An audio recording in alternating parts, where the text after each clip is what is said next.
Hey there YouTube, it's Wheelchair21 and the rolling reviews have returned. This time we're looking at the Bandai Tamashii Nations Tamashii Web Shop exclusive or Bandai Collector Shop exclusive S.H.Figuarts Ultraman Belial Atrocious from Ultraman Ginga. Now Belial obtained this form towards the finale of the series and into the finale. It is the combination of the Ultra Capsules for Alien Emperor and Dark Lugiel. They were the main antagonists for Ultraman Mebius and Ultraman Ginga. Now this box art is really nice and grand as we see the actual suit and figure on display, or it is the suit and then you have the figure in the background. Have nice dark red and orangey colors as well as the charcoal look due to how his actual bodysuit looks. And on the back we have various poses that you can pose the figure in. Then as for our interior, you have the base body, 3 pairs of basic Atrocious hands, and then you have the Atmos or Atros Hell claws. You have the Giga Battlenizer with a codpiece in it already for a collapsed staff form, as well as an elongated staff piece where you have to actually disassemble the rod to create its more extended bow staff.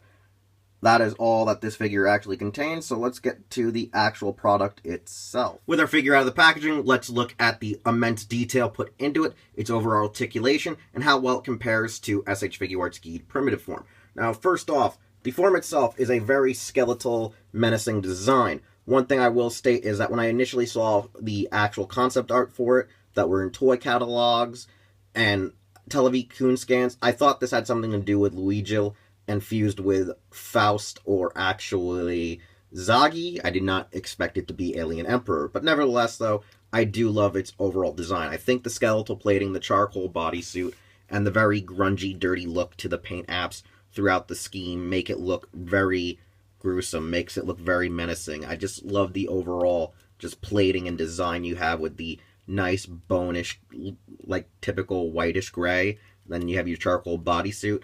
And honestly, the way it looks like for the panel line and paint and dirt makes you actually think that you actually played with this figure in a sandbox, or you just spilt soda on it and it stained the figure.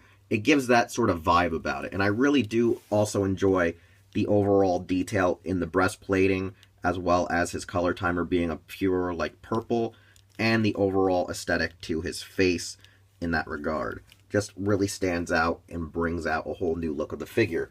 Now, starting off with its articulation, we're going to go to the bottom and work our way up. You have a basic toe joint, and you have the basic ankle joint. The ankles are really tight, which makes it that this figure is very sturdy and able to stand on its own 2 feet. Its knee joint is really well hidden within the actual panels and plating, and just the overall sculpt of the figure. Like, you still see it's there, but it melds real well together, whereas the hips are actually kind of hindered by these weird rubbery plastic plates. However, they do pop up to give you a more added bonus to move his thighs. However, since they are held on by like small pegs, I don't risk pushing out his thighs too much, or they may actually pop off, but they do swivel a bit to give an added motion so you can at least keep the legs moving like they normally should. In addition, you also have the fact that the thigh mold itself actually kind of pushes into the hip and pelvis area, on top of this actual swivel down here in the groin.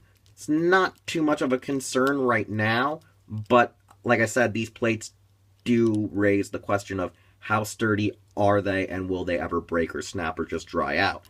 The abdomen, really good, pretty solid, ab crunch, really nice, whereas the neck also is molded a lot better, I think, than Ginga was, where you can actually get the full torque, the full bend, and able to hide it behind his dorsal fin and plate. Really good, really solid. However, when we come to the arms have a real big disconcerting feature where they're held on by like little ball joints and nubs, and I honestly think that if you push the arms too far, they will pop off and fly off.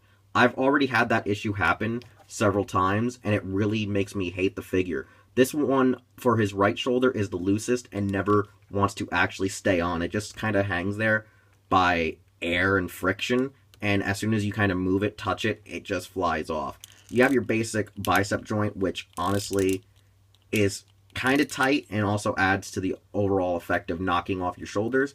You have your double jointed elbow, which is kind of hindered due to just the overall white areas here bouncing off one another and not allowing you a full bend.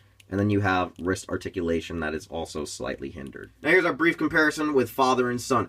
Belial does look slightly shorter than Giga with the mold because the shoulders don't necessarily line up with each other. As you can see in this image here, he's just a hair off. Literally a hair off.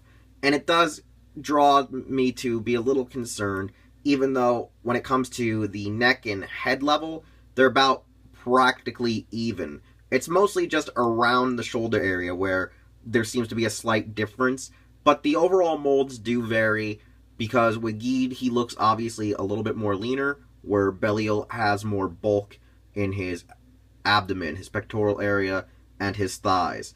Like you can see here, while he's a bit bulkier, he's a little bit shorter, just a tad maybe, and Giga is obviously the taller of the two, even though in the show they were actually more or less the same size, or Belial actually trumped his own son by a mere inch or two.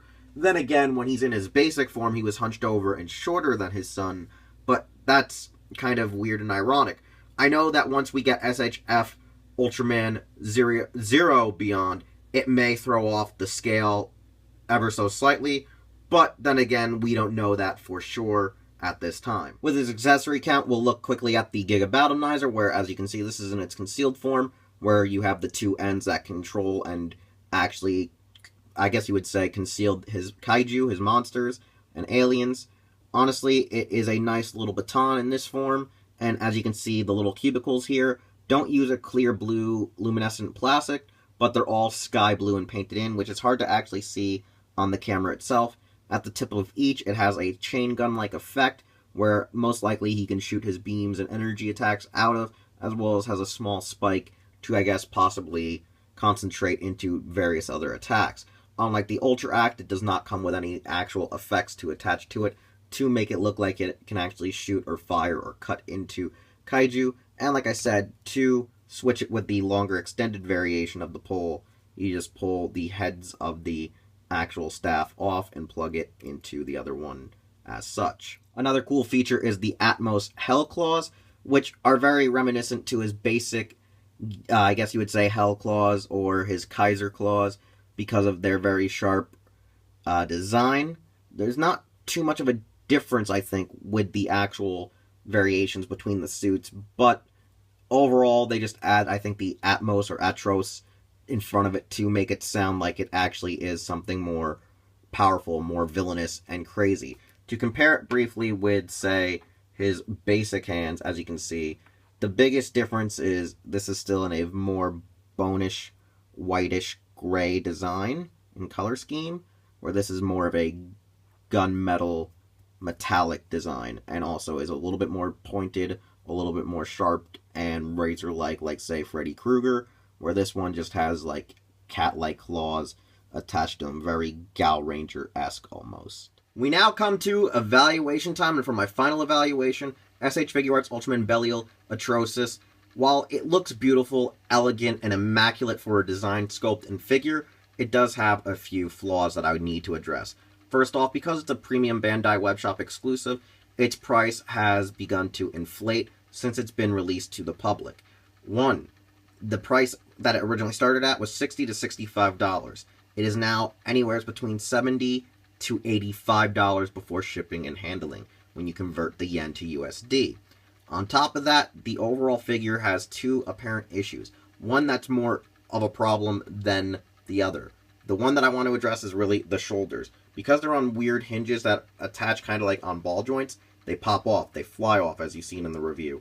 Whereas the actual thigh guard there, while it's a nice, soft, rubbery, pliable plastic, I feel like it could dry out and break and corrode over time. So you have two areas that could end up becoming a huge problem, whereas the base figure itself doesn't have those flaws outside of protecting his hips and his shoulder pads. Those are the biggest concerns. So if you're going to purchase this for open display purposes, it's not entirely worth the $60 to $80 or whatever it's going for right now. If you're keeping it for mint and box purposes, That's another story, because you don't honestly have that issue to fret or be afraid of, because you'll just have it in box. But for a collector like me, it does stand out and really doesn't validate my purchase. I do feel very depressed about that. It really annoys me. It really grinds my gears and just really irates me.